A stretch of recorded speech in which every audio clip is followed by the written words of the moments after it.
So I got another mega unboxing. This time, we are going to unbox another 3 games: Assassin's Creed 3, Forza Horizon, and Medal of Honor Warfighter. Let's get to it. Alright guys, so I know I've been buying a lot of games recently. You know, the last 3 I got were Call of Duty Black Ops, Hitman Absolution, and Halo 4. And I've just been, you know, lots of unboxings. Lots of unboxing indeed on this channel. And I'm bringing you guys pretty much the last, this is pretty much the last unboxing, well, the second to last unboxing of the year, because we got Far Cry 3 coming up next week. But I'm pretty much caught up now, except I don't have Resident Evil 6, which is actually on sale right now on Amazon for 40 bucks. I was thinking about it, then I just decided not to. But anyway, here are the games I did get from Black Friday. I had them shipped to me: Assassin's Creed 3, Forza Horizon, and Medal of Honor Warfighter. We're going to unbox these games from their release date order, so we're going to start with Medal of Honor, alright? So, Assassin's Creed 3 and Forza Horizon are from Best Buy. Medal of Honor Warfighter is from Amazon. I got it for 30 bucks, and as you can see, they gave me a tin case. It was like an exclusive deal if you pre-ordered the game, which I didn't do, but I still got the tin case. So we're going to unbox this right now with my sissy scissors. Alright. Check them out. You know, it's nice that they give you a tin case, but at the same time, it's kind of like, it's kind of like, what do I do with this box now? You know, I got the tin case. You know, that's nice. It's nice quality and everything. But what about this? What do I do with this? You know. So, anyway, the game is actually in the plastic again, but let's take a look. Actually, let me unbox this completely before we do that. But yeah, similar to last year's, or not the last year, but it was 2010, I think, Medal of Honor, the reboot, released, and was, a lot of people said it was disappointing. I, for one, liked the campaign. I thought the multiplayer was awful. Basically putting Battlefield on, like, small maps, and they're trying to combine Call of Duty and Battlefield together, and it just didn't work out as well as it should have been. Now, I played the beta on the Xbox 360 for Medal of Honor Warfighter. I thought it was an improvement, but it still wasn't enough to keep me hooked, like, for a while. And I've heard the multiplayer is actually really bad in this game. Like, there's a bunch of glitches with spawns, and it's just a lot of it, just a big mess, alright? And then EA is sitting here saying, we don't know what happened, we thought the game was a high quality, that's why we released it the way it was. And it's funny because they never shipped the game to the actual, you know, game media. The game media got this game on the same day as its release, and they're like, oh, what's gonna happen? Is this game gonna suck? You know, so, alright, let's take a look, let's take a better look at the front of the case. So on the front of the case here, we got some random Marine, and it says Medal of Honor Warfighter, the limited edition, which does give you access to the Battlefield 4 beta, which is bullshit. I mean, I'm sorry, Battlefield 3 isn't even I think it's just a year old right now, or just passed from being a year old. I don't understand why Battlefield 4 has been announced already. I mean, I'm sorry. There is no reason for this. This is just simply milking the franchise, because every single developer wants to be like Call of Duty. Well, you can't be like Call of Duty. I'm sorry. Every single developer thinks, oh, if we just release games like in a hurry and we give people, you know, more of the same. I mean, look what Activision's doing with the Call of Duty series. We can do that. No, you can't.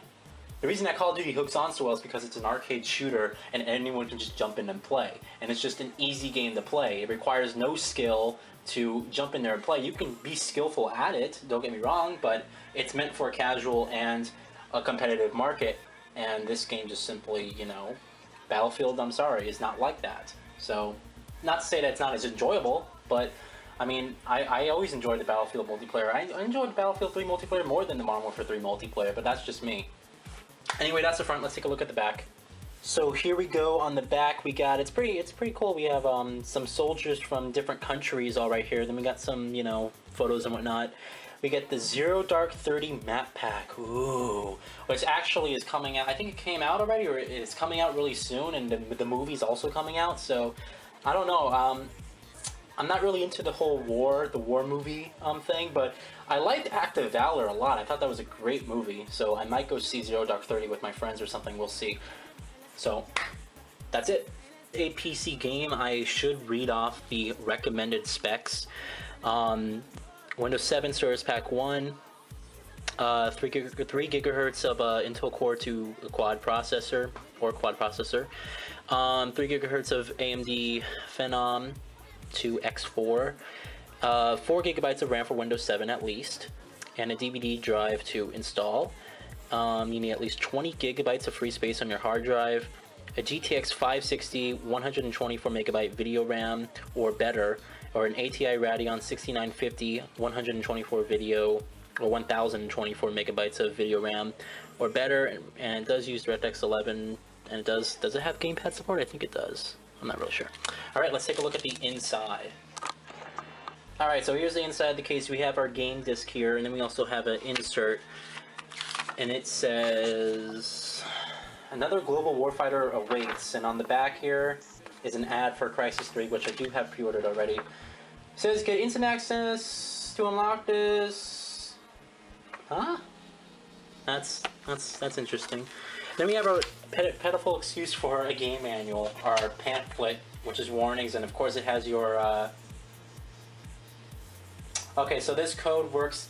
It's actually one universal code. I won't show it to you, but it's one universal code for both the product key, the limited edition content, and the Battlefield 4 beta. So all that is handled by one code. I guess it just unlocks it as time goes on. But that's the inside of Medal of Honor Warfighter. I'm actually going to show you guys the tin case right now. Alright, so here's the tin case. I just wanted to show you guys really quick. That's all it is, Medal of Honor. It's nice and shiny. You open it, and you got spots for 2 discs, actually. That's kind of odd. What about my game manual? Does that like not go anywhere? So I guess what I'm supposed to do is just this. I'm supposed to open this. Oh, I didn't even realize this. Hold on for a sec. It's a 2-disc game, I guess. Oh, single player. Thank you for putting the multiplayer on disc 1 and single player. I guess that's where your effort goes. But now I know that I actually need both slots. I was like, why does this thing have 2 disc case? So I guess that's why you just place them in there. Freaking bullshit. Disc 2 single player campaign. It's like, come on. People used to actually care about single player campaigns. And I guess I just place it in here. I mean, that's like it. That's my game. Alright. But then again, like, what do I do with this thing, you know? That's kind of the thing. So, alright, let's go unbox Forza Horizon. Alright, so Forza Horizon. I tried out the demo of this game, and it surprised the hell out of me. I thought this game was gonna suck. I looked at the previews, I'm like, what the hell is this? It's a bunch of people partying. I don't know what the hell this is. This isn't Forza, right? And I played a demo, and I was like, this game is incredible. The demo was so amazing for this game. And, you know, I was actually planning on getting this over Need for Speed Most Wanted. And then, you know, the Machinima thing came up, and they're like, here's the Need for Speed Most Wanted for free. So I was like, great. And I just decided to hold back on this, but it was $35 on Black Friday, and I just decided I couldn't pass it up. Actually, at the Microsoft Store, it was $15, the Microsoft Store and Walmart. So this game was incredibly cheap for, you know, the sale days that just passed. And I'm sure it is cheap right now. I'm sure you can go on, you know, you can still get that deal. But it's just an incredible game. And I have no doubt this is probably the racing game of the year for me. So, I mean, I just really love the demo, and I'm sure I'm going to love the game. So, let's take a look at the case. So, on the case here, we have the new Dodge Viper SRT. I think it's a 2013 in yellow with black stripes. And then we have the Forza Horizon logo. And then we have the Better Off with Kinect. This thing does actually use Kinect. It's actually a really cool Kinect feature. It's voice-activated navigation. So, you can say GPS. Like navigate to like a race or something like that, right? And it'll navigate on your map to like the nearest race. It's a cool feature. I used it in the demo. I kind of liked it, you know. Kinect works for voice activated commands. Most of the time it works for voice activated commands. It's cool for that reason, but at the same time, for motion controls, it's awful. So, all right, let's take a look at the back. All right, on the back here we have where cars belong in a video game, not out on the streets. Okay, and then we got some quotes: the best racing game of E3 2012 from Game Trailers, and then White Knuckle Game Changer from Shortlist. Never heard of them.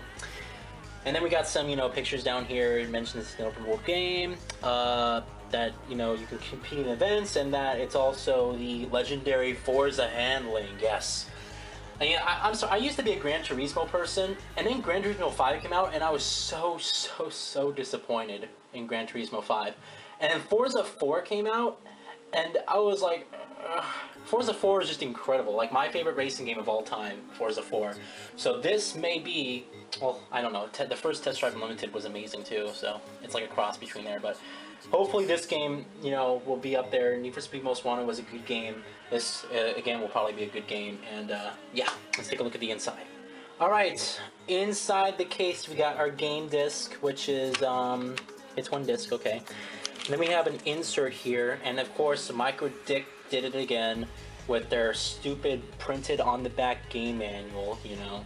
I was actually, I was watching Goat the Great's unboxing of this game, and he made a good point. He said, if the cost of the packaging goes down for the producer, shouldn't that mean the cost of the game goes down for the consumer as well? Like, that would make sense. It completely makes sense. You know, he has a really good point. Why should they be able to save money, but we still have to shell out $60 and we're still expecting a nicely packaged game, you know? And games have, in terms of quality, they have dropped significantly. Like, there are games that are released for $60 that are just glitch fests. So, this actually is nothing, to be honest. This is nothing. It has no code.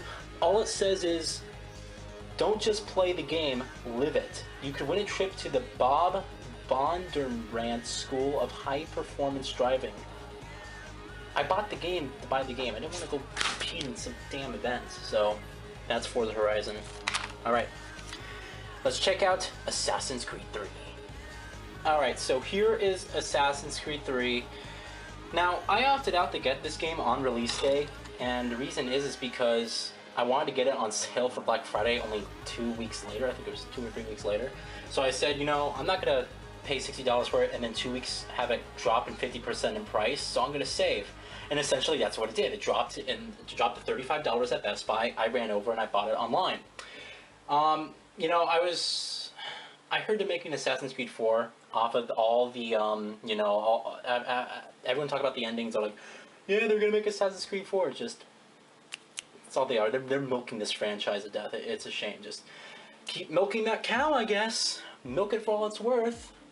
Squeeze those udders. But I did get Assassin's Creed 3 Liberation on the Vita.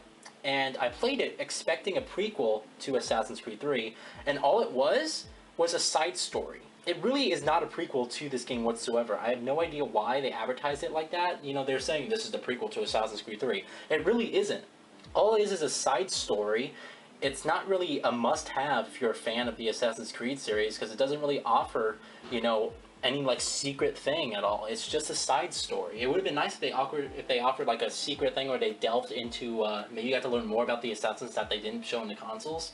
That would have been cool, but it's just a side story. But anyway, let's unbox this. I liked Assassin's Creed 2 a lot. It was still today my favorite Assassin's Creed. The first Assassin's Creed, in my opinion, sucked dick. One of the worst, well, not one of the worst, but it was just so boring. I felt like the character didn't talk that much at all. I didn't feel like I connected with him. And in Assassin's Creed 2, they basically took it and they made it perfect. Like, that was like just an incredible game. They had a character that you actually connected with, and a really amazing story that you actually felt like you were more a part of. Probably because they had you, you know, live through his life from the moment Ezio was born, and now, you know, they had that trilogy going on to the moment he died. So, but that was this is Assassin's Creed 3. Let's check out the case. Alright, so since this is the PlayStation 3 version, you do get 4 exclusive single-player missions, which is great. That's awesome. You also get, just it says exclusive content. Oh, that is the same. It says it right there. So it says 4 exclusive single-player missions. I heard you get to kill, like, Benedict Arnold, I think his name is. So that's pretty awesome to take him down. And I heard people, like, were really saying that it's not like it's a significant thing, like the extra content, like it doesn't really provide that much or change the story. So, I mean, it is what it is. I've always had the Assassin's Creed games on PS3, so it made sense to get the same thing. But we just have Connor here. He's about to hack at some poor Brit with his tomahawk, and that's it. So let's take a look at the back. All right, the back is actually filled, literally filled with information. We have, of course, the 4 exclusive missions. We already saw that. It says Ignite the Revolution, talks about, you know, who your character is, what the time period is. You can assassinate people, engage in naval combat, enter the multiplayer says over an hour of bonus content specifically for the PS3 version. Then we have the Uplay Passport, and it says it plays in 1080p, but let's be honest, unless you're sporting a 1080p native display, it's just normal 720p. So all the Assassin's Creed games said, they all say they play in 1080p. Nope, they don't. They don't. You lie. You lie. But yeah, it actually does support 3D capabilities, which is interesting. I didn't think that they, you know, I thought 3D was over. 3D ended so quick. I mean, Sony even said themselves that, like, that was a mistake, trying to, you know, delve into the 3D market, because people, like, just resisted like hell, honestly.